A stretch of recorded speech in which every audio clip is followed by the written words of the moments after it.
में आपका स्वागत है। मैं हूं रमातिया की। शुरुआत कर लेते हैं बुलेटिन की हेडलाइंस के साथ।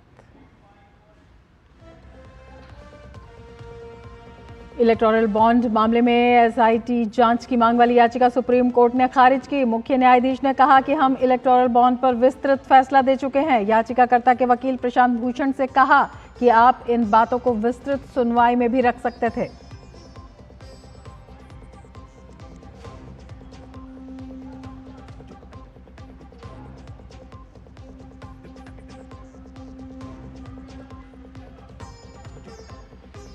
केंद्रीय सूचना और प्रसारण मंत्री अश्विनी वैष्णव ने राज्यसभा में प्रश्नकाल के दौरान पीआईबी कोलकाता से जुड़े सवाल का जवाब देते हुए बताया कि केंद्र सरकार से संबंधित किसी भी तथ्य की सही जानकारी और फैक्ट चेक करने का अधिकार केंद्र सरकार की एजेंसियों के पास ही है और होना भी चाहिए।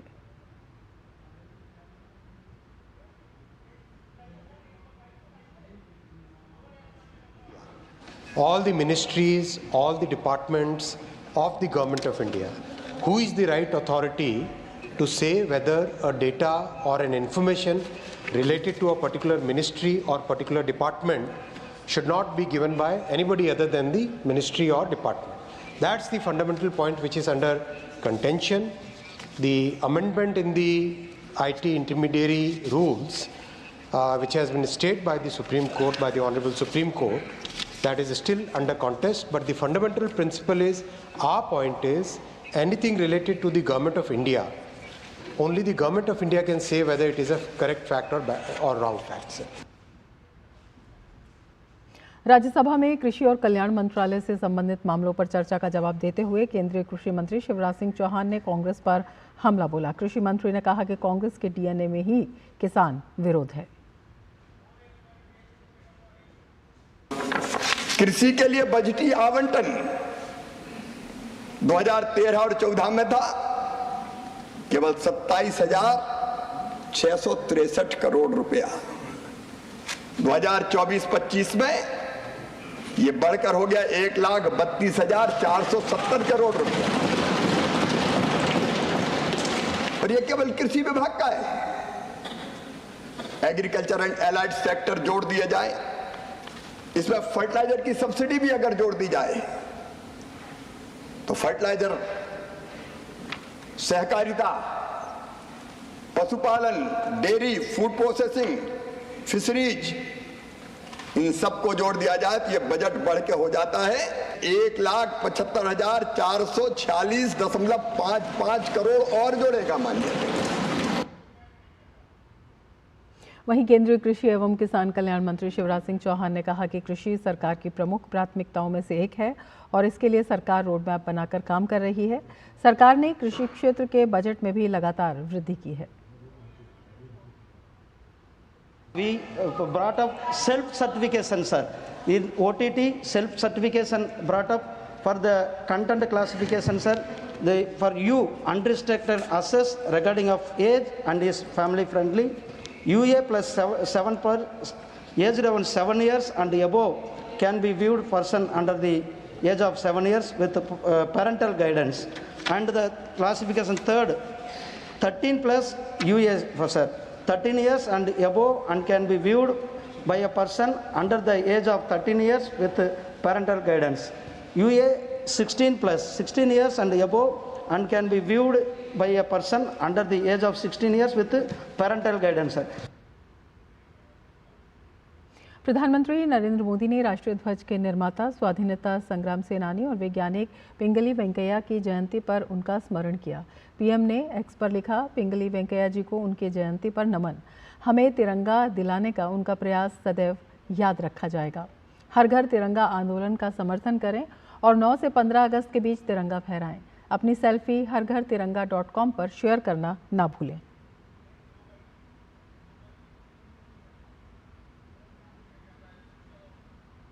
भारत ने डिजिटलीकरण के जरिए करोड़ लोगों को गरीबी से बाहर निकाला है। संयुक्त राष्ट्र महासभा यूएनजीए के प्रमुख डेनिस फ्रांसिस के इस बयान पर भाजपा नेता राजीव चंद्रशेखर ने कहा कि प्रधानमंत्री के नेतृत्व में वर्ष 2014 के बाद से देश में डिजिटलीकरण में कई स्तर से गरीबी से लोगों को निकालने का काम किया है। 2014 के बाद प्रधानमंत्री मोदी जी ने ये 17 करोड़ इंटरनेट कनेक्शंस को 90 करोड़ बनाया इस पिछले 10 साल में। 14 करोड़ लोग जो बैंक अकाउंट्स उनके पास होते थे, आज 52 करोड़ लोगों को बैंक अकाउंट। इस सब मिल मिलाकर हमको देखने को मिला है कि मल्टी डायमेंशनल पॉवर्टी से 25 करोड़ लोग ऊपर उठ चुके हैं और इस कोविड के दौरान 80 करोड़ लोगों को राशन और 200 करोड़ वैक्सीनेशन हम इस टेक्नोलॉजी के कारण और इंडिया डीपीआई जो कहते हैं प्रधानमंत्री मोदी जी के विजन, उसके कारण ये हो पाया है।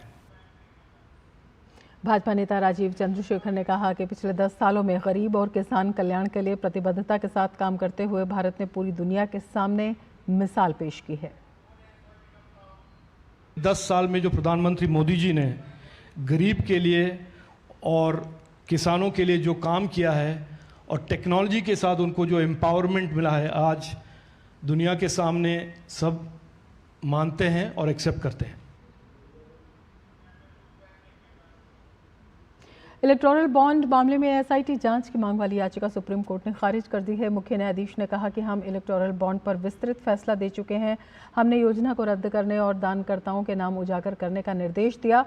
कोर्ट ने याचिकाकर्ता के वकील प्रशांत भूषण से कहा कि आप इन बातों को विस्तृत सुनवाई में भी रख सकते थे। प्रशांत भूषण ने कहा कि अगर सुप्रीम कोर्ट एसआईटी बनाकर जांच की निगरानी नहीं करेगा तो कुछ भी सामने निकल कर नहीं आएगा।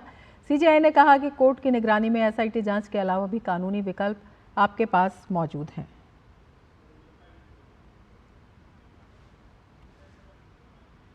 और इस पूरे मामले पर हमारे संवाददाता विकास सारथी हमारे साथ जुड़े हुए हैं।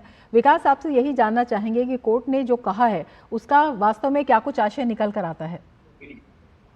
जी रमा, कोर्ट के सामने जो बहस हुई, कोर्ट ने पाया कि जो प्रेयर है इस पूरी याचिका में वो काफी वेग है, स्पष्ट नहीं है।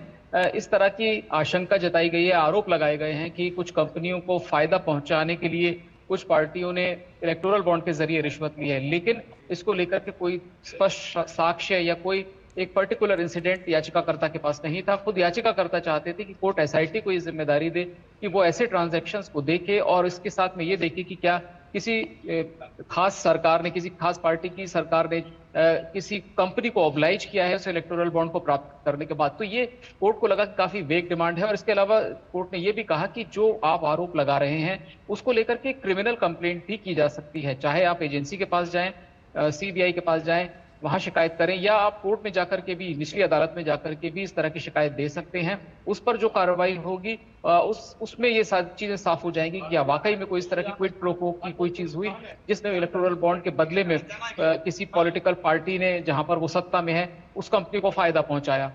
इसीलिए कोर्ट ने कहा कि ये बातें आप मुख्य मामले के साथ अगर रखते सुनवाई के समय तो शायद कोर्ट इन पर गौर भी करता, लेकिन जब कोर्ट ने एक बार, सुप्रीम कोर्ट ने, संविधान पीठ ने एक बार इस विषय को सुनकर योजना को रद्द किया, जो इलेक्टोरल बॉन्ड की जानकारी थी उसको सार्वजनिक करने का आदेश दिया, उसके बाद वो पूरा मामला वहीं खत्म हो जाता है। और अब अगर आपको कोई नई मांग करनी है तो आप क्रिमिनल कंप्लेंट फाइल कीजिए लोअर कोर्ट में या किसी जांच एजेंसी के पास जाइए, लेकिन सीधे सुप्रीम कोर्ट में आकर के एक आर्टिकल 32 में सीधे सुप्रीम कोर्ट पहुंच के ये मांग करना कि एक एसआईटी गठित कर दी जाए, ये ठीक नहीं होगा। इसीलिए कोर्ट ने जो 4 याचिकाएं थी, हालांकि कुछ अलग अलग मांग थी सभी याचिका में, लेकिन मूल रूप से आरोप यही था कि कंपनियों को फायदा पहुंचाया गया इलेक्टोरल बॉन्ड के एवज में। कोर्ट ने इन पर सुनवाई करने से इनकार कर दिया। बिल्कुल, और कोर्ट का याचिकाकर्ता के वकील को ये कहना कि आप इन सब बातों को विस्तृत सुनवाई के दौरान भी रख सकते थे, तो कहीं ना कहीं जो याचिकाकर्ता की मंशा है वो भी कोर्ट की समझ में आ रही है। देखिए, मंशा पर तो कोर्ट ने सीधे सीधे सवाल नहीं उठाए, लेकिन हाँ ये जरूर लगा कि जजमेंट के बाद जो चीजें सामने निकल के आई हैं उसको आधार बना करके एक बार फिर सुप्रीम कोर्ट में एक नए सिरे से बहस शुरू करने की कोशिश लगी याचिकाकर्ता की तरफ से, कि उन्होंने कहा कि ये जो ब्यौरा जो उन्हें मिला है जो इलेक्टोरल बॉन्ड का, वो खुद सुप्रीम कोर्ट के जजमेंट की वजह से मिला है और इसीलिए वो चाहते हैं कि सुप्रीम कोर्ट एक एसआईटी का गठन करे। लेकिन सुप्रीम कोर्ट ने कहा कि ये एक गलत परंपरा होगी अगर हम सीधे इस तरह से किसी भी मामले में, इस तरह की शिकायतें आमतौर पर रमा सबसे पहले निचली अदालत में की जाती हैं, उससे भी पहले जांच एजेंसी के पास एक शिकायत दी जा सकती है, वहां पे कोई कार्रवाई नहीं होती तो आपके पास लोअर कोर्ट का विकल्प उपलब्ध है। यही बात कोर्ट ने यहाँ पर दोहराई कि आपके पास जो अल्टरनेट फोरम्स भी हैं इसको लेकर के, और सबसे पहले सबसे बड़ी अदालत में आकर के एसआईटी की मांग करना तर्कसंगत नहीं है। बिल्कुल, और इसके अलावा ये भी अपने आप में काफ़ी अहम है इस पूरे मामले में। अगर देखते हैं जो प्रशांत भूषण की दलील थी इसमें कि सुप्रीम कोर्ट एसआईटी बनाकर अगर जांच की निगरानी नहीं करेगा तो कुछ भी निकल कर नहीं आएगा, उसमें सीजीआई का ये कहना कि कोर्ट की निगरानी में एसआईटी जांच के अलावा भी अन्य कानूनी विकल्प मौजूद हैं, ये भी अपने आप में काफ़ी कुछ साफ करता है। हाँ बिल्कुल रमा, देखिए इसमें यानी आप सबसे पहले जांच एजेंसी के पास जाएं, आप सीबीआई को कंप्लेंट दे सकते हैं, आप सीवीसी के पास कंप्लेंट कर सकते हैं। एजेंसी की कार्रवाई से अगर आप संतुष्ट नहीं है तो आप निचली अदालत में जाकर के क्रिमिनल कंप्लेंट दे सकते हैं और वहां पर ये मांग कर सकते हैं कोर्ट से कि वो सीबीआई को डायरेक्शन दे जांच करने के लिए, उसमें आप अपनी प्रेयर्स रख सकते हैं। यही बातें जो आप सुप्रीम कोर्ट में कह रहे हैं जी, ये जाकर के आप एक निचली अदालत में भी रख सकते हैं। वहां पर भी अगर आपको लगता है कि जांच एजेंसी के काम में कमी आपको लगती है तो आप फिर हाई कोर्ट जा सकते हैं अपील में। तो ये विकल्प आपके पास, याचिकाकर्ताओं के पास उपलब्ध हैं, उनका इस्तेमाल करना चाहिए। सीजीआई की तरफ से सलाह ये थी, ना कि आप सीधे सुप्रीम कोर्ट में आए और पिछले जजमेंट का हवाला देते हुए ये कहें कि आप सुप्रीम कोर्ट अपने उस जजमेंट को और उसको और ज्यादा मजबूत करने के लिए या उसको पूरी तरह से अमल में लाने के लिए एक बार फिर से सुनवाई करे और एक एसआईटी गठित की जाए। तो इसीलिए कोर्ट ने इन दलीलों को स्वीकार करने से मना कर दिया और ये कहा कि आपके पास जो अतिरिक्त विकल्प है आप उनका इस्तेमाल करें। तो अब उसका इस्तेमाल कितना करते हैं याचिकाकर्ता, ये आने वाले समय में साफ हो जाएगा। हालांकि एक याचिकाकर्ता का कहना था कि उन्होंने सीबीआई के पास शिकायत भेजी है लेकिन उस पर कार्रवाई नहीं हुई है। अगर ऐसी स्थिति है तो वो भी जाकर के निचली अदालत में कोर्ट से मांग कर सकते हैं कि सीबीआई को डायरेक्शन दे कि जांच करके, प्रारंभिक जांच करके उसकी एक रिपोर्ट निचली अदालत को सौंप दी जाए। फिलहाल सुप्रीम कोर्ट ने यह याचिका खारिज कर दी है। बहुत शुक्रिया विकास तमाम जानकारी के लिए। आगे बढ़ेंगे। ओल्ड राजेंद्र नगर कोचिंग हादसा में एमसीडी कमिश्नर हाईकोर्ट में पेश हुए। कोर्ट के पूछने पर उन्होंने बताया कि इलाके में नाले पर रैंप बनाने की वजह से नाला काम नहीं कर रहा है, सड़क ही नाले का काम कर रही है। कोर्ट ने दिल्ली पुलिस जांच अधिकारी से पूछा कि क्या उसने इलाके का मैप हासिल किया। ओल्ड राजेंद्र नगर कोचिंग हादसे पर दिल्ली पुलिस की जांच से हाईकोर्ट संतुष्ट नहीं है। हाईकोर्ट ने कोचिंग हादसे को लेकर पुलिस और एमसीडी को फटकार लगाते हुए जांच सीबीआई को देने की बात कही। हाईकोर्ट ने कहा कि दिल्ली पुलिस ने न तो कोचिंग की इमारत का नक्शा पास करने की फाइल जब्त की है, न ही एमसीडी अधिकारियों के बयान दर्ज किए गए हैं। इससे पहले कोर्ट ने कहा कि हमें बताया गया कि जिस इमारत में कोचिंग चल रही है वो तश्तरी जैसे आकार की है। क्या दिल्ली पुलिस ने बिल्डिंग प्लान को मंजूरी देने वाले अधिकारी से पूछताछ की है? दिल्ली पुलिस ने कहा कि उसने फाइल मांगी है। कोर्ट ने कहा कि आप कोई आम नागरिक नहीं है जिसे फाइल मांगनी पड़ रही है, पुलिस को खुद फाइल अपने कब्जे में लेनी चाहिए थी। और नीट मामले में सुप्रीम कोर्ट की उच्च स्तरीय कमेटी के संबंध में आदेश आया है। सुप्रीम कोर्ट ने कहा है कि प्रश्न पत्र के प्रिंट होने से लेकर परीक्षा केंद्र तक पहुंचने तक गड़बड़ी को रोकने के लिए एक एसओपी जरूरी है। कमेटी को एसओपी को लेकर एक रिपोर्ट तैयार करने का भी निर्देश दिया है। सुप्रीम कोर्ट ने 30 सितंबर 2024 तक कमेटी रिपोर्ट तैयार करने के आदेश भी दिए। वहीं केंद्र ने कोर्ट को बताया था कि भविष्य में प्रतियोगी परीक्षाओं में नीट जैसी गड़बड़ी को रोकने के लिए इसरो के पूर्व चेयरमैन के राधाकृष्णन की अध्यक्षता में कमेटी गठित होगी। अपने फैसले में सुप्रीम कोर्ट ने दोहराया कि पूरी परीक्षा की शुचिता प्रभावित नहीं हुई। और नीट यूजी परीक्षा में सुप्रीम कोर्ट के फैसले पर केंद्रीय शिक्षा मंत्री धर्मेंद्र प्रधान ने सोशल मीडिया प्लेटफॉर्म एक्स पर लिखा, सत्य के सूर्य को झूठ का बादल कुछ समय के लिए छिपा सकता है, पर सत्य की सदा ही जीत होती है। नीट यूजी परीक्षा में पवित्रता का कोई प्रणालीगत उल्लंघन नहीं होने और इसलिए दोबारा परीक्षा नहीं होने पर माननीय सुप्रीम कोर्ट की टिप्पणी सरकार के रुख को सही ठहराती है। सरकार गड़बड़ी मुक्त, पारदर्शी और शून्य त्रुटि परीक्षा प्रणाली के लिए प्रतिबद्ध है। इसे सुनिश्चित करने के लिए हम विशेषज्ञों की उच्च स्तरीय समिति की सिफारिशों को प्रस्तुत किए जाने के बाद उन्हें जल्द से जल्द लागू करेंगे। निष्कर्ष और फैसला उस दुष्प्रचार को सिरे से खारिज करता है जो फैलाया जा रहा था। हम न्याय देने और लाखों मेहनती छात्रों के हितों की रक्षा करने के लिए माननीय सर्वोच्च न्यायालय को तहे दिल से धन्यवाद देते हैं। हम माननीय सर्वोच्च न्यायालय के निर्णय का अक्षरशः पालन करेंगे। आगे बढ़ने से पहले लेते हैं एक ब्रेक। आप देखते रहिए डीजी न्यूज। बढ़िया है, प्राकृतिक हल्दी, मिर्ची, धनिया नहीं, मिर्ची, धनिया, हल्दी, MDH। मसाले सच MDH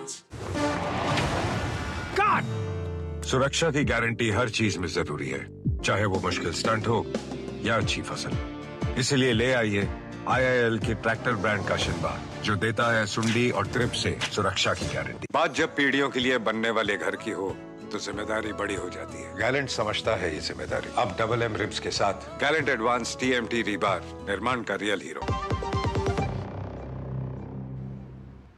ब्रेक के बाद फिर से आपका स्वागत है। आगे बढ़ते हैं। समलैंगिकों को रक्तदान करने के लिए अयोग्य मानने वाले नियम के खिलाफ दायर याचिका पर सुप्रीम कोर्ट ने केंद्र, नाको और नेशनल ब्लड ट्रांसफ्यूजन काउंसिल को नोटिस जारी किया है। 2017 में जारी की गई गाइडलाइंस में समलैंगिकों को रक्तदान के लिए अयोग्य बताया गया था। रोक के खिलाफ लगाई गई याचिका पर सुनवाई करते हुए सुप्रीम कोर्ट की बेंच ने राष्ट्रीय एड्स नियंत्रण संगठन यानी नाको और NBTC को नोटिस जारी किया। पंजाब और हरियाणा सरकार के बीच शंभू बॉर्डर को लेकर विवाद पर सुप्रीम कोर्ट में सुनवाई हुई। सुनवाई के दौरान सुप्रीम कोर्ट ने कहा कि हरियाणा और पंजाब सरकार ऐसे निष्पक्ष लोगों के नाम पर विचार करे जो किसानों से बात कर सकें और परेशानी का हल निकालें। वहीं शंभू बॉर्डर को आम गाड़ियों के लिए खोले जाने की पंजाब सरकार के वकील की मांग पर हरियाणा सरकार की ओर से पेश हो रहे सॉलिसिटर जनरल तुषार मेहता ने कहा कि धरना दे रहे किसान खुद अपनी बात सुप्रीम कोर्ट में क्यों नहीं रख रहे। मामले की अगली सुनवाई 12 अगस्त को होगी, जिसके बाद अब यथास्थिति बरकरार रखते हुए शंभू बॉर्डर अभी नहीं खुलेगा। दिल्ली के रोहिणी स्थित आशा किरण शेल्टर होम मामले पर राज्यसभा सांसद स्वाति मालीवाल ने अपनी प्रतिक्रिया दी है। स्वाति मालीवाल ने कहा, शेल्टर होम की स्थिति दयनीय है। इस पूरे मामले पर सख्त से सख्त कार्रवाई की जानी चाहिए। डॉक्टर्स की कमी थी और साइकियाट्रिस्ट तो पूरे हफ्ते में एक बार आता था और वो भी कुछ घंटों के लिए। इतनी स्ट्रॉन्ग रिपोर्ट बना के हमने दिल्ली सरकार को दी, तब भी कुछ इंक्वायरी हुई थी लेकिन कार्यवाही कुछ नहीं हुई। मेरी ये मांग है, इस मामले में तुरंत FIR दर्ज होनी चाहिए और जिन लोगों के कारण, जिन लोगों के चलते, उनके भ्रष्टाचार के चलते, उनकी लापरवाही के चलते ये मौतें हुई हैं, उनके ऊपर सख्त से सख्त कार्यवाही होनी चाहिए।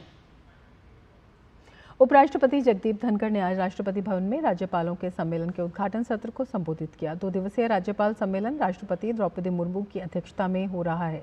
इसमें सभी राज्यों के राज्यपाल इस बैठक में भाग ले रहे हैं। प्रधानमंत्री नरेंद्र मोदी, गृह मंत्री अमित शाह और अन्य केंद्रीय मंत्री भी इसमें भाग ले रहे हैं। प्रधानमंत्री नरेंद्र मोदी ने राज्यपालों के सम्मेलन में हिस्सा लिया। PM ने X पर इसकी जानकारी साझा करते हुए बताया कि राज्यपाल कैसे विकास को बढ़ावा दे सकते हैं और इस पर चर्चा की। राष्ट्रपति द्रौपदी मुर्मू ने दिल्ली स्थित राष्ट्रपति भवन में इस सम्मेलन का उद्घाटन किया था। सम्मेलन में उपराष्ट्रपति और केंद्रीय मंत्रियों समेत कई अधिकारियों ने भी इसमें शिरकत की।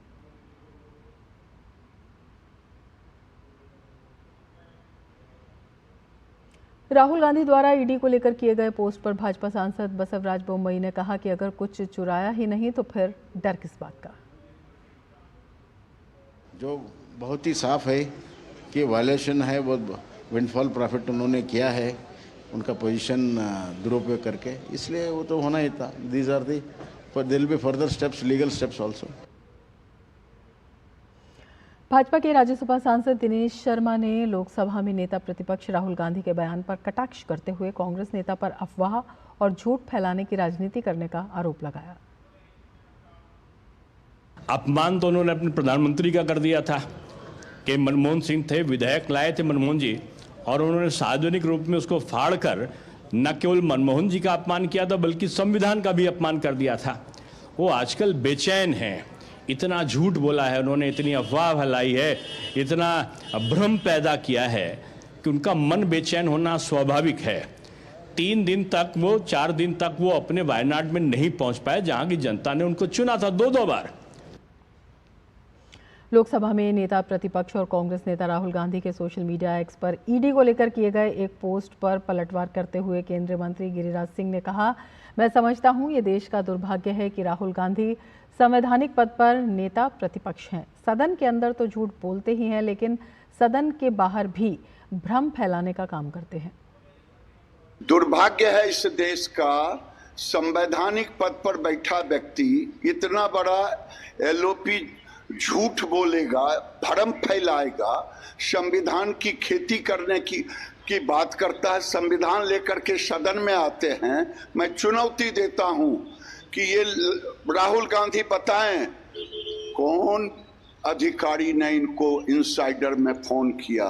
ये भ्रम मत फैलाएं। ये शर्मिंदित हैं, अनुराग ठाकुर के प्रश्नों का जवाब नहीं दे पाए। इनके परदादा पिछड़ों को धोखा दिया, जवाहरलाल नेहरू, इनकी दादी धोखा दी मंडल कमीशन के रिपोर्ट पर, इनके पिताजी ने हाउस में रोका, इन्होंने नहीं उसको उजागर किया। ये पिछड़ों के बड़े दुश्मन हैं, नया नैरेटिव करने में, झूठ की खेती करने में माहिर हैं। देश का दुर्भाग्य है इतना बड़ा झूठा आदमी पैदा।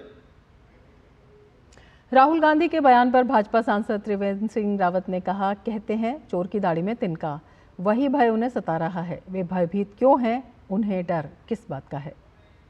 आखिर बोलते हैं ना कि चोर की दाढ़ी में तिनका, तो वही भय उनको सता रहा है।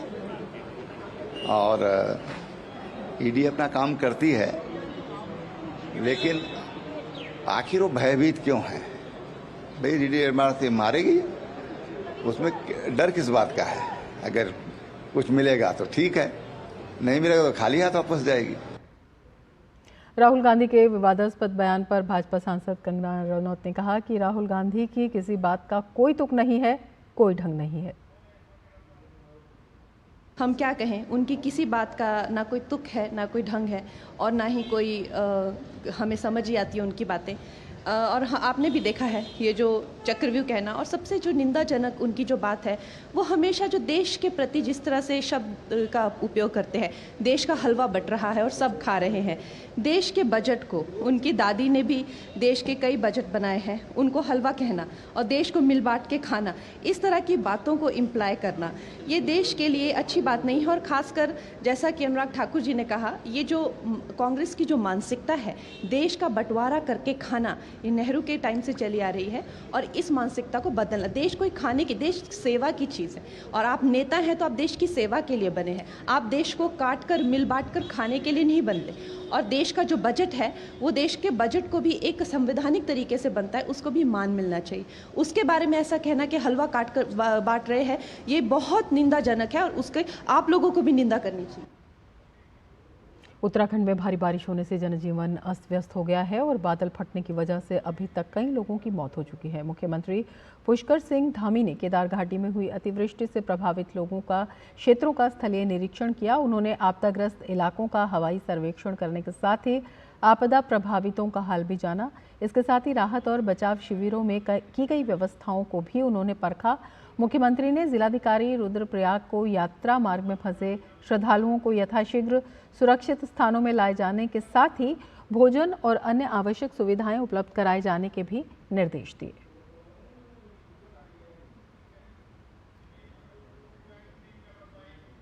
और आपको बता दें कि ओल्ड राजेंद्र नगर का मामला सीबीआई को ट्रांसफ़र कर दिया गया है। तो ये बड़ी खबर आ रही है, सीबीआई को ओल्ड राजेंद्र नगर का मामला ट्रांसफ़र कर दिया गया है। ये ब्रेकिंग न्यूज़ आप देख रहे हैं। ओल्ड राजेंद्र नगर का मामला सीबीआई को दे दिया गया है। अब सीबीआई इसकी जांच करेगी। सीबीआई को ट्रांसफ़र कर दिया गया है ओल्ड राजेंद्र नगर का मामला। तो ये मामला सीबीआई को ट्रांसफ़र कर दिया गया है और ये ब्रेकिंग न्यूज़ आ रही है। अभी सीबीआई को ट्रांसफ़र किया गया है ओल्ड राजेंद्र नगर का मामला।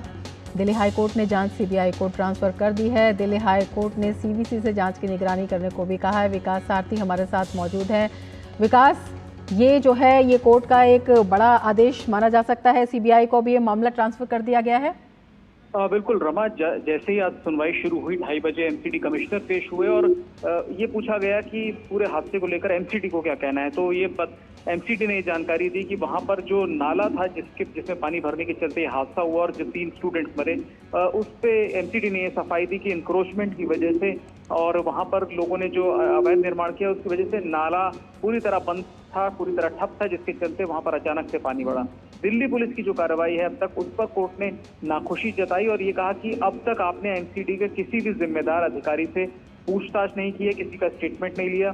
इसके अलावा कोर्ट ने कुछ और भी सवाल पूछे थे जो दिल्ली पुलिस के अधिकारी थे और खासतौर से जांच अधिकारी ने जो अब तक की प्रगति रिपोर्ट दी है उसके आधार पर, उससे कोर्ट बहुत ही असंतुष्ट दिखा और ये कहा कि बेहतर होगा कि ये जांच हम सीबीआई को सौंप दें, क्योंकि अब तक कई दिन बीत जाने के बाद अगर एमसीडी के अधिकारियों के खिलाफ कोई कार्रवाई करना तो दूर, उनके बयान भी नहीं लिए गए हैं दिल्ली पुलिस की तरफ से, तो ये जांच सीबीआई को सौंप देना ही बेहतर होगा। ये कोर्ट ने सुनवाई शुरू होते ही अपनी टिप्पणी दी थी और ये ऑब्जर्वेशन दे दिया था। इसके अलावा कोर्ट ने कुछ और भी सवाल पूछे जिन पर स्पष्ट जवाब नहीं मिल पाया पुलिस की ओर से कि आखिर ऐसा क्या हुआ, अचानक से इतना पानी कैसे बढ़ सकता है कि स्टूडेंट्स बाहर नहीं निकल पाए। इसको लेकर के क्या कार्रवाई की, क्या रिकंस्ट्रक्शन किया दिल्ली पुलिस ने, कुल मिलाकर ये कोर्ट इस इंप्रेशन में दिखा कि क्योंकि इसमें एमसीडी के अधिकारी, डीडीए के अधिकारी, उनकी भी जिम्मेदारी बनती है, कुछ हिस्सा दिल्ली जल बोर्ड के जिम्मे आता है। ऐसे में जो इस स्तर पर कल्पेबिलिटी, किसकी गलती से इस तरह की घटना हुई है, ये तय करने में लगता है कि दिल्ली पुलिस पूरी तरह से सक्षम नहीं दिखी कोर्ट को, और इसीलिए पूरी जांच सीबीआई को ट्रांसफर करने का दिल्ली हाईकोर्ट ने यहाँ पर फैसला दे दिया है। साथ ही एमसीडी को निर्देश दिया है कि उस इलाके में जितने भी इलीगल कंस्ट्रक्शंस हैं, खासतौर से नालों के ऊपर जो एनक्रोचमेंट किया गया है उसको तुरंत हटाया जाए और इसको लेकर के जल्द से जल्द कार्रवाई शुरू हो।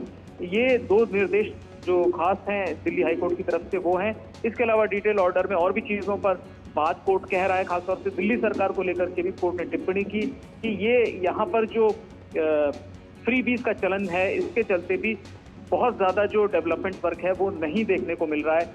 दिल्ली सरकार की स्थिति पर भी कोर्ट ने टिप्पणी की कि वहाँ पर कब आखिरी बार कैबिनेट की मीटिंग हुई थी इसकी जानकारी भी शायद ही किसी को हो। तो ये जितने भी इसमें स्टेक होल्डर्स थे, जितने भी लोग इस हादसे से जुड़े हुए विभाग, उन पर सभी पर हाईकोर्ट ने तल्ख टिप्पणियां की हैं, चाहे वो एमसीडी हो, चाहे वो डीडीए हो, चाहे वो दिल्ली पुलिस हो, अग्निशमन सेवा हो या दिल्ली सरकार हो। सभी को लेकर के दिल्ली हाईकोर्ट का नजरिया ये था कि सब अपनी ड्यूटी से बच रहे हैं, जिसका नतीजा ये हुआ कि 3 स्टूडेंट्स को, यूपीएससी एस्पिरेंट्स को अपनी जान गंवानी पड़ी। आपसे ये भी पूछना चाहेंगे कि क्योंकि एमसीडी भी इसमें पेश हुई थी दिल्ली पुलिस के साथ, एमसीडी को भी फटकार लगाई है कोर्ट ने?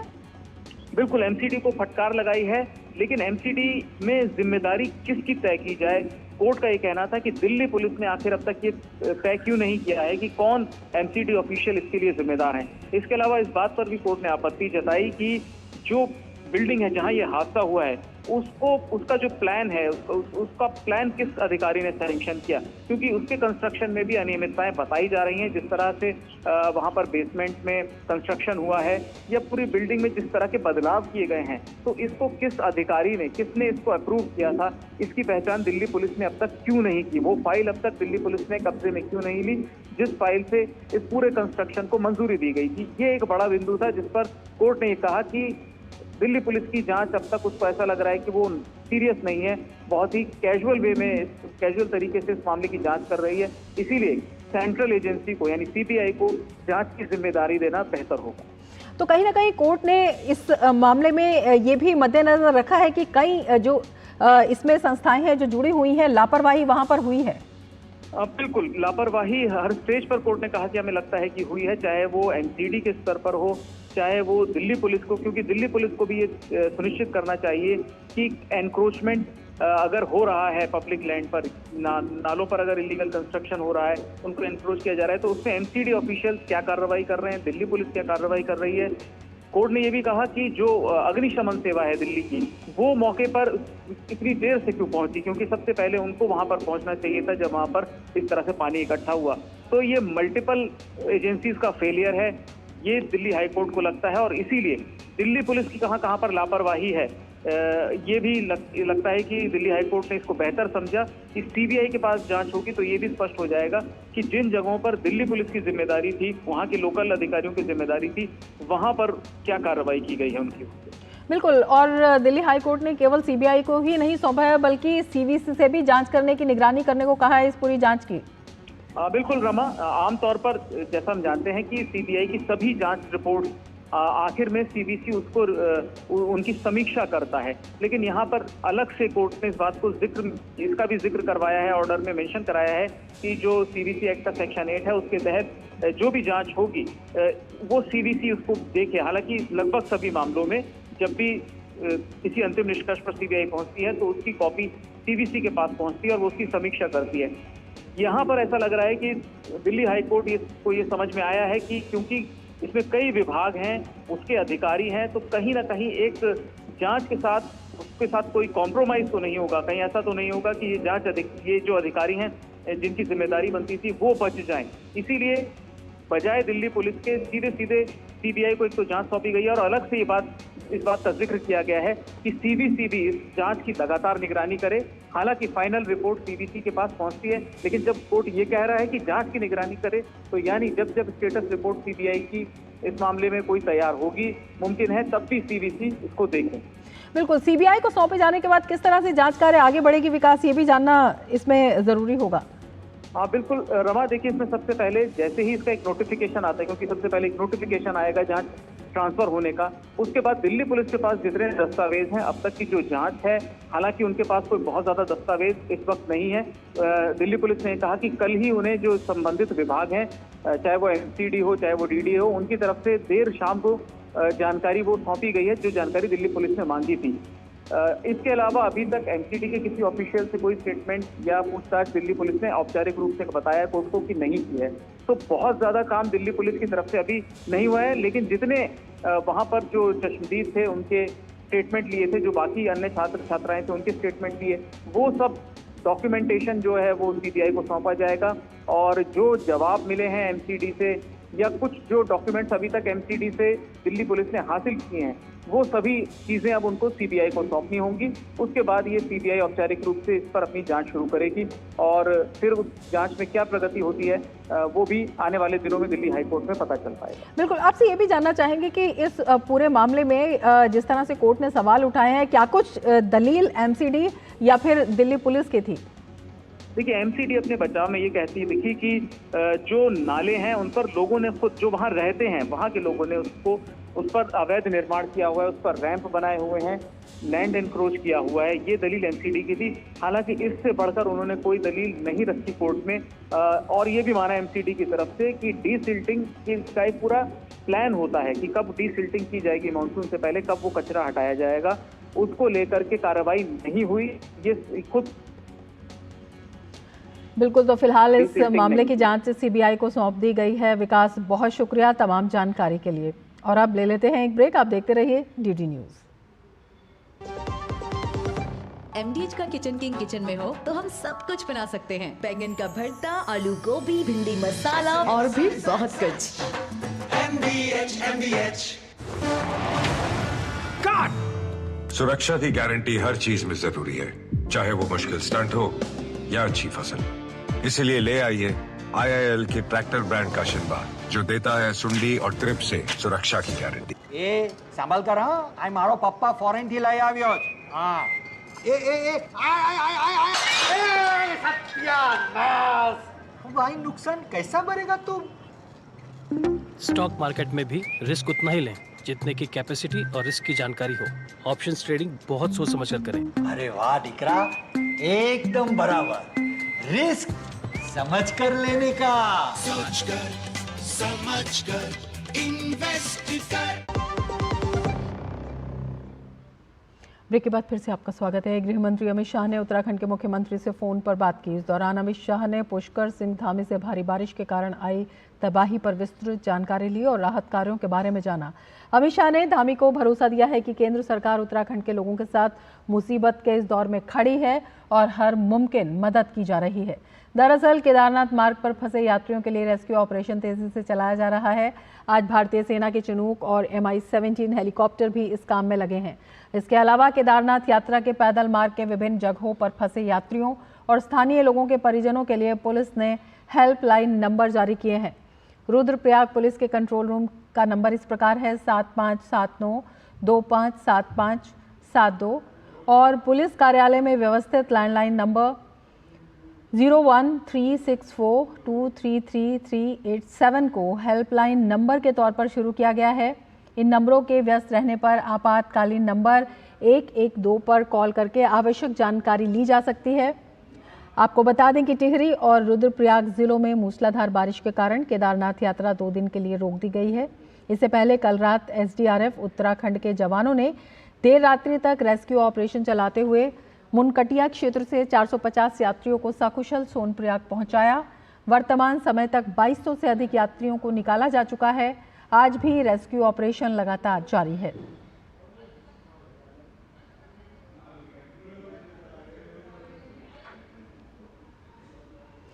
केदार घाटी में भारी बारिश से काफी नुकसान हुआ है। इस पर उत्तराखंड के मुख्यमंत्री पुष्कर सिंह धामी के अनुरोध पर केंद्र सरकार ने Mi-17 और चिनूक हेलीकॉप्टर उपलब्ध करवाए हैं। Mi-17 एवं चिनूक हेलीकॉप्टर द्वारा केदार घाटी में फंसे तीर्थयात्रियों का रेस्क्यू कर यात्रियों को सुरक्षित स्थान पर पहुंचाने का कार्य जारी है। NDRF और SDRF की टीमें राहत और बचाव का कार्य कर रही हैं। बचाव अभियान में लगभग 430 यात्रियों को रेस्क्यू कर लिया गया है। साथ ही घायलों का इलाज भी किया जा रहा है। वहीं गौरीकुंड सोनप्रयाग के बीच लगभग 700 यात्रियों का सफल रेस्क्यू किया जा चुका है। इसके अलावा अन्य प्रभावित क्षेत्रों में आवश्यक कार्रवाई की जा रही है।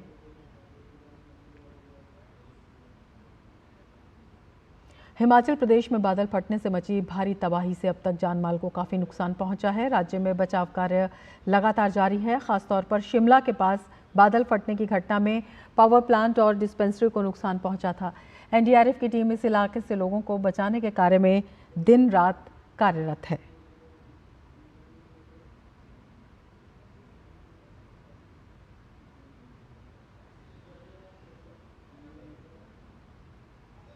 का 10 से 12 किलोमीटर दूर है जी, और वहाँ पर क्लाउड बस्ट हुआ और यहाँ पर जो ये इलाका देख रहे हैं मेरे राइट साइड में लगभग 20-25 घर यहाँ पर थे, और जिसमें कुछ यहाँ पर पावर प्लांट भी था, हाइड्रो पावर प्लांट, और साथ ही में यहाँ पर डिस्पेंसरी भी थी और कुछ सिविलियन थे।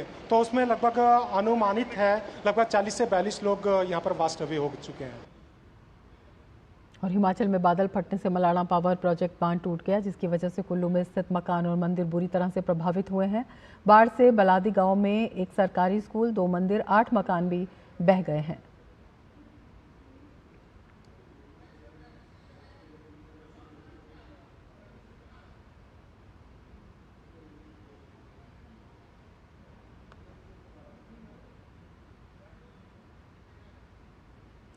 केरल के वायनाड में लोगों को सुरक्षित स्थानों पर पहुंचाने का सिलसिला जारी है। भूस्खलन में मरने वालों का आंकड़ा 300 के पार पहुंच गया है। अभी ये आंकड़ा और बढ़ने के आसार हैं। इन सबके बीच अहम खबर ये है कि बेली ब्रिज पूरी तरह से चालू हो गया है और इस ब्रिज के सहारे अधिक भारी मशीनरी दूसरी तरफ चली गई है और अब राहत और बचाव कार्य और तेज हो जाएगा। भूस्खलन के आसपास 6 क्षेत्रों को विभाजित किया गया है और कुल 40 खोज दल तैनात किए गए हैं।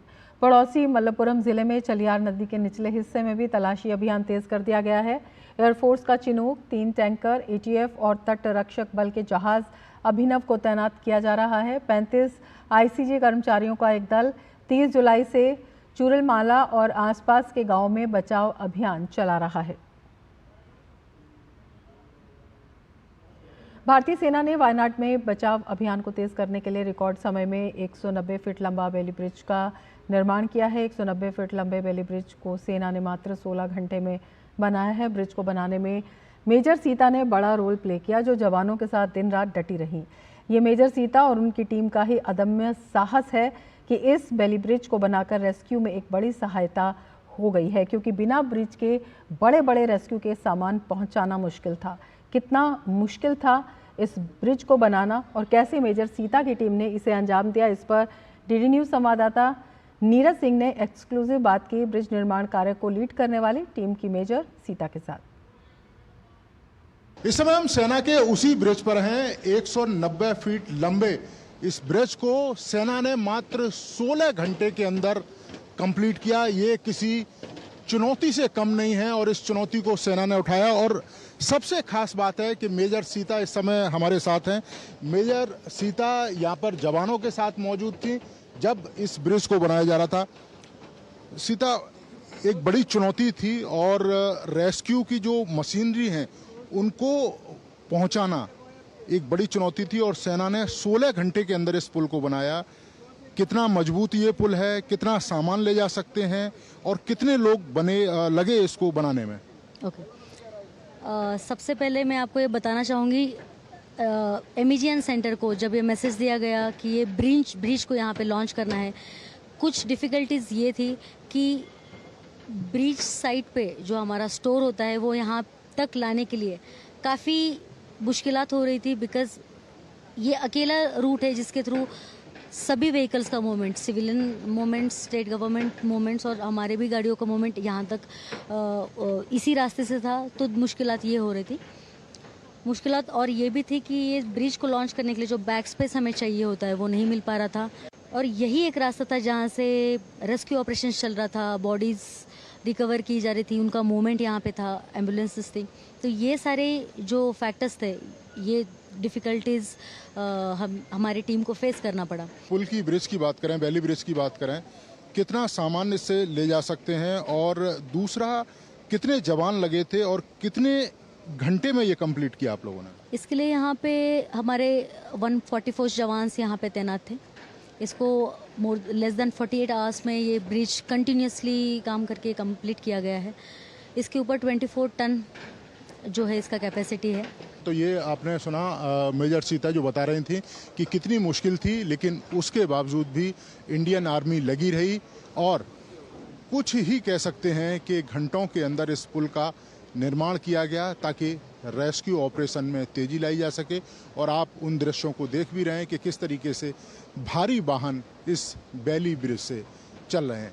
कैमरामैन मोहित उइके के साथ Neeraj Singh, DD news, ground zero, Wayanad.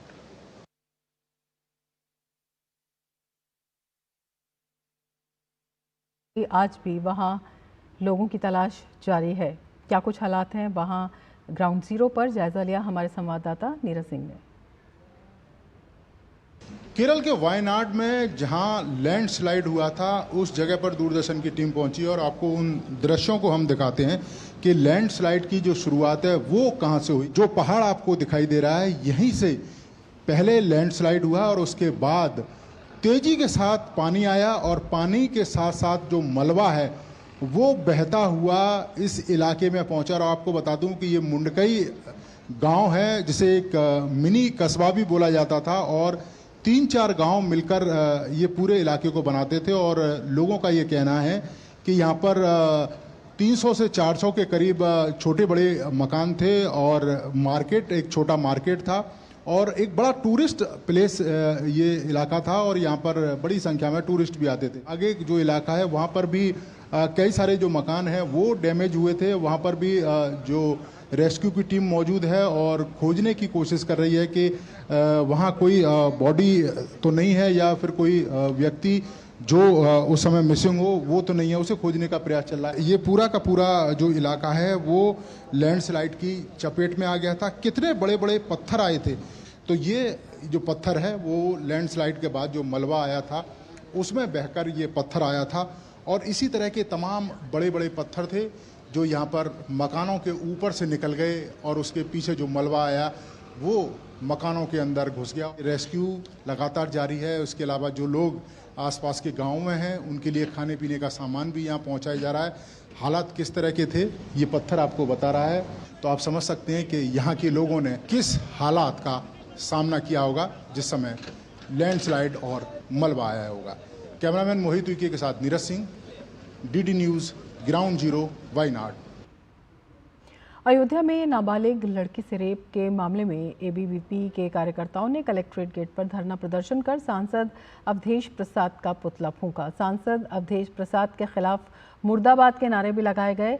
कई दर्जन एबीवीपी के कार्यकर्ता कलेक्ट्रेट गेट पर धरने पर बैठ गए और रेप पीड़िता को जल्द से जल्द न्याय दिलाने और मामले की फास्ट ट्रैक में सुनवाई और दोषियों को फांसी देने की मांग को लेकर जिलाधिकारी को ज्ञापन सौंपने के लिए उन्होंने वहां पर धरना दिया। अयोध्या के सांसद अवधेश प्रसाद पर अपराधियों को संरक्षण देने का एबीवीपी के कार्यकर्ता आरोप लगा रहे हैं।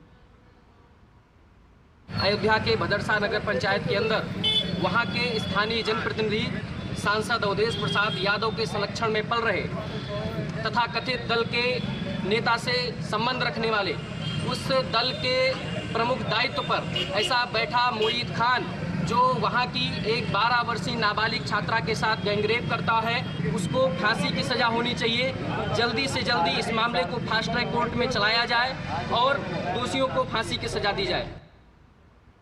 उत्तर प्रदेश के जौनपुर से समाजवादी पार्टी सांसद बाबू सिंह कुशवाहा के खिलाफ प्रवर्तन निदेशालय की कार्रवाई हुई है। ईडी ने लखनऊ के कानपुर रोड पर स्थित बाबू सिंह कुशवाहा की करोड़ों की संपत्ति को जब्त कर लिया है। जौनपुर से समाजवादी पार्टी सांसद के खिलाफ मनी लॉन्ड्रिंग केस दर्ज है। इसी मामले में ईडी की टीम ने शुक्रवार को कार्रवाई की। NRHM केस में बाबू सिंह कुशवाहा जेल भी जा चुके हैं।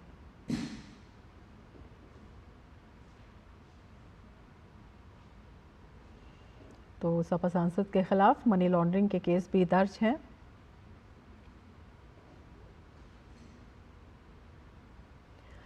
आगे बढ़ेंगे। केंद्र सरकार निरंतर कैशलेस भुगतान को प्रोत्साहित कर रही है, जो न केवल पारदर्शी भुगतान को सुनिश्चित करता है बल्कि उपयोगकर्ताओं के लिए सुगम और सुरक्षित भी है। 2021 में प्रधानमंत्री नरेंद्र मोदी ने ई-रुपए को लॉन्च किया था। और क्या है ई-रुपए और कैसे आप इसे प्रयोग कर सकते हैं, जानते हैं न्यूज़ लेंस में।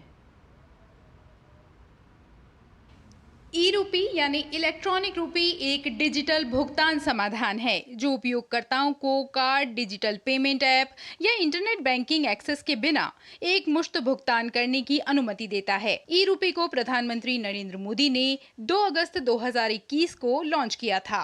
ई-रुपी डिजिटल भुगतान के लिए एक कैशलेस और संपर्क रहित साधन है। ये एक QR कोड या SMS स्ट्रिंग आधारित ई-वाउचर है जो लाभार्थियों के मोबाइल पर पहुंचाया जाता है।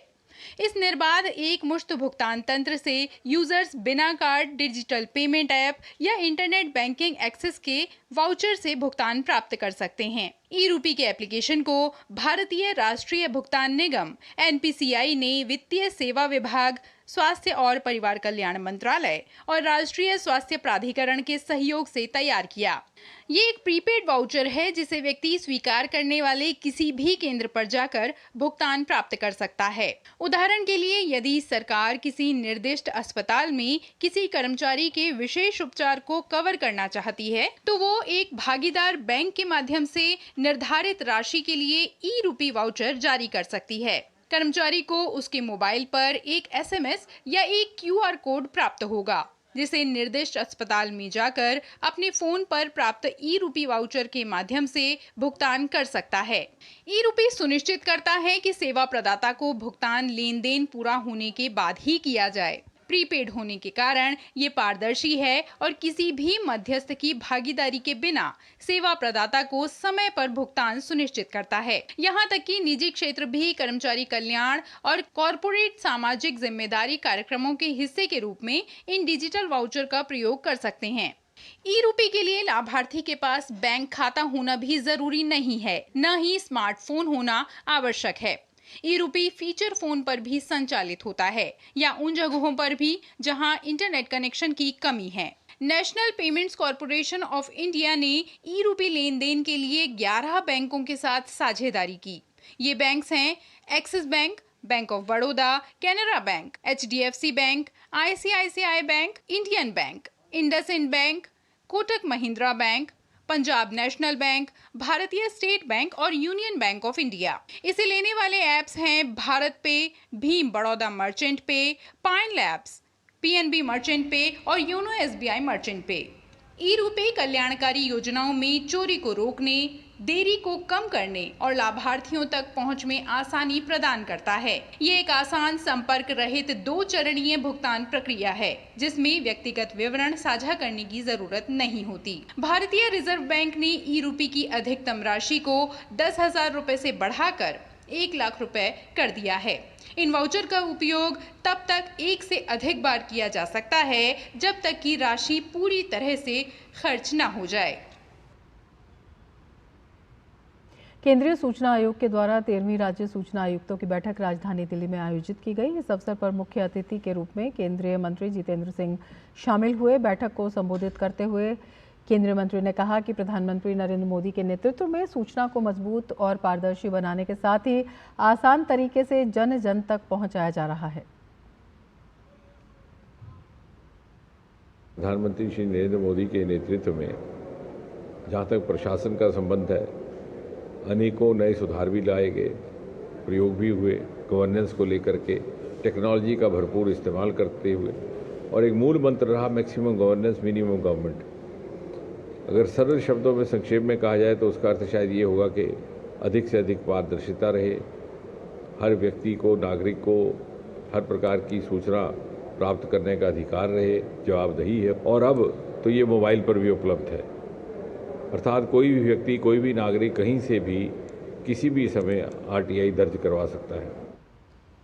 कोविड के बाद दुनिया भर में मानसिक बीमारी के मामलों में बढ़ोतरी देखने को मिल रही है। अब ऐसे लोगों की मदद करेगा इमोनीट्स स्टार्टअप। इस digital mental health solution Emoneeds की CEO और cofounder clinical psychologist doctor Neerja Agarwal से खास बातचीत की हमारे संवाददाता नितेंद्र सिंह ने। इमोनीट्स की शुरुआत कैसे हुई, इसके पीछे मकसद क्या है? कोविड में हम लोगों ने बहुत सारे ऐसे लोगों की हेल्प की थ्रू ऑनलाइन जो कि हॉस्पिटल को एक्सेस नहीं कर पा रहे थे, तो हम लोगों ने इसको कंटिन्यू करने की सोची बिकॉज अब लोगों को उसकी कन्वीनियंस पता चल गई थी। इमोनीट्स का एक बहुत यूनिक फीचर है which is clinical decision support system and digital services, क्योंकि ये ऑनलाइन एंड ऑफलाइन दोनों प्लेटफॉर्म है। ऑनलाइन सर्विसेज दी जाती हैं तो we are accessing the highly inaccessible areas like Nagaland, Manipur, Ladakh and Andaman and Nicobar. So highly accessible and plus travel time cost कुछ भी नहीं है। आपको जब ज़रूरत है तब you can call your feedback counsellor and can get the service. We are providing that simulated experience through online at the comfort of their home, so that वो एक जो स्टिग्मा अटैच्ड है going to a mental hospital वो save हो जाता है। Sustained service देते हैं हम लोग, एक कंसिस्टेंट गाइडेंस में रहता है, फैमिली को इन्वॉल्व करके रखते हैं, फैमिली को फॉलो अप होता रहता है। और ग्रेड्स है हमारी सर्विसेज के, लाइक संपूर्ण संरक्षण है which is like comprehensive treatment which include CRT, SST and psychological session, psychiatric session plus feedback. So depending on your recovery level we keep on degrading the services and जब तक आप अपनी coping skills को बहुत अच्छा नहीं कर लेते, जब तक आप थोड़ा सेल्फ रिलायंट नहीं हो जाते, अपनी चीज़ों को खुद नहीं हैंडल कर लेते, तब तक हम उसको सर्विस प्रोवाइड करते हैं। ये सब सिंक में है, साइकेट्री, साइकोलॉजी एंड काउंसलर्स बहुत सिंक में है। एंड एक और यूनिक सर्विस है इमोनीट्स की कि हम लोग online cognitive rehabilitation training and social skill training provide करते हैं। अगर कोई टायर 2, टायर 3 शहर से दिखाना चाहता है ऑनलाइन, तो वो किस तरीके से आपके यहाँ व्यवस्था है? वो हमारे वेबसाइट पे अप्रोच कर सकता है। हमारी जो वेबसाइट पे गूगल एडवर्ड्स में भी हमारा नंबर है, तो they can approach. Training and social skill training provide करते हैं। आखिर में क्या मैसेज देना चाह रहे हैं, क्योंकि बहुत से लोग मेंटल प्रॉब्लम से गुजरते हैं लेकिन सामने नहीं आते, उनके लिए क्या मैसेज? आज की यंग जनरेशन को ये बहुत अच्छे से समझ में आता है कि हेल्प लेना चाहिए। हेल्प लेने से आपका नुकसान नहीं होता, हेल्प लेने से आपको बहुत एफिशिएंट हेल्प मिलती है और टाइमली हेल्प मिलती है, और आप अपनी लाइफ में जहाँ कहीं रुके हुए हैं, जहाँ कहीं स्टक हैं, वो जल्दी से ग्रो कर सकते हैं। बात करें अपनी जो समस्या है उसको छुपाए नहीं, अपने दोस्तों से, परिवार से, माँ बाप से बात करें। अगर नहीं हो तो प्रोफेशनल जो लोग हैं इस क्षेत्र में काम करते हैं उनका सहयोग ले सकते हैं। और इमोनीट्स जो एक स्टार्टअप है मेंटल हेल्थ जो कि प्रॉब्लम उसके सॉल्यूशन के लिए, उसका भी आप सहारा ले सकते हैं। कैमरामैन भीम के साथ नितेंद्र सिंह, DD न्यूज़, गुरुग्राम। प्रधानमंत्री मोदी के संसदीय क्षेत्र बनारस में बने उत्पादों ने सिर्फ देश ही में नहीं बल्कि दुनिया भर में खास पहचान बनाई है। फिर चाहे वो बनारस की प्रसिद्ध बनारसी साड़ी हो या बनारसी खिलौने। पिछले कई सालों में वैश्विक स्तर पर बनारस के बने उत्पादों की मांग बढ़ी है। बाहर जाने वाले उत्पादों की श्रृंखला में शामिल नवीनतम मेड इन वाराणसी के बैज हैं, जो अमेरिका और अफ्रीकी देशों सहित कई देशों के सशस्त्र बलों की वर्दी पर अपनी चमक बिखेर रहा है। 2014 के बाद से मेड इन वाराणसी बैच के कारोबार को काफ़ी बढ़ावा मिला है। GI टैग के तहत सूचीबद्ध होने से इस कारोबार को नई गति और दिशा मिली है। अमेरिका, ब्रिटेन, ओमान, युगांडा समेत कई देशों के सैन्य बैच वाराणसी की संकरी गलियों में बनते हैं। शादाब आलम उन स्थानीय लोगों में से हैं जिनका परिवार 3 पीढ़ियों से कशीदाकारी के उद्यम में जुड़ा हुआ है। वर्षों से उनके परिवार ने वाराणसी के अन्य निवासियों के साथ मिलकर शहर को वैश्विक पहचान दिलाने में महत्वपूर्ण योगदान दिया है। काशी के कलाकारों की कृतियों की दुनिया किस कदर कायल है, इसका अंदाज़ा महज इसी बात से लगा सकते हैं कि दुनिया के कई बड़े देशों के राष्ट्राध्यक्ष यहाँ की कलाकृतियों को सहर्ष स्वीकार कर रहे हैं। इसका सबसे अच्छा उदाहरण है काशी के कलाकारों द्वारा बनाई गई वो कलाकृति जिसे प्रधानमंत्री नरेंद्र मोदी ने फ्रांस के राष्ट्रपति इमानुएल मैक्रों को तोहफे के तौर पर दिया था। सर बांस जरूरी से जुड़े हुए हैं, जो बैजेस एम्बलम के काम, फ्लैग के काम हमारे होते हैं, वो मेरे दादाजी कर रहे थे, उसके बाद मेरे वालिद मेरे पापा जी कर रहे थे, उसके बाद मैं कर रहा हूँ। ये तीसरी जनरेशन हमारी है और वो लगभग 100 साल तो हो गए हैं, 100 साल पार हुए हैं। ये इंटरनेशनल हम लोग आते हैं, जैसे Malaysia, America, England, Europe, UAE, Dubai, Malaysia और जर्मन, फ्रांस। अभी हम लोग लास्ट टाइम जो फ्रांस के राष्ट्रपति के लिए एम्बलम बनाया, तो फ्रांस के राष्ट्रपति आए थे, उनको बना के गिफ्ट किया गया था। उसके बाद मॉरिशस के, नॉर्वे के भी आए थे, उनके राष्ट्रपति के लिए फ्लैग बनाया गया। और अपने देश के प्रधानमंत्री के लिए ऐसा हमेशा बंदोबस्त बनाते रहते हैं। सर ये बहुत बारीकी काम है, एकदम छोटी नीडल, महीन नीडल से छोटी छोटी जरी को कट करके, जरी के धातु को छोटा छोटा कट करके उसको भून, महीन कढ़ाई से भून कर एक नया लुक दिया, डिजाइन बनाई जाती है, जो कि किसी भी एम्बलम और डिजाइन को बारीकी से महीन करके उसको भूना जाता है। तो मेड इन वाराणसी की धूम दुनिया भर में। इसी के साथ ही इस बुलेटिन में फिलहाल इतना ही। नमस्कार।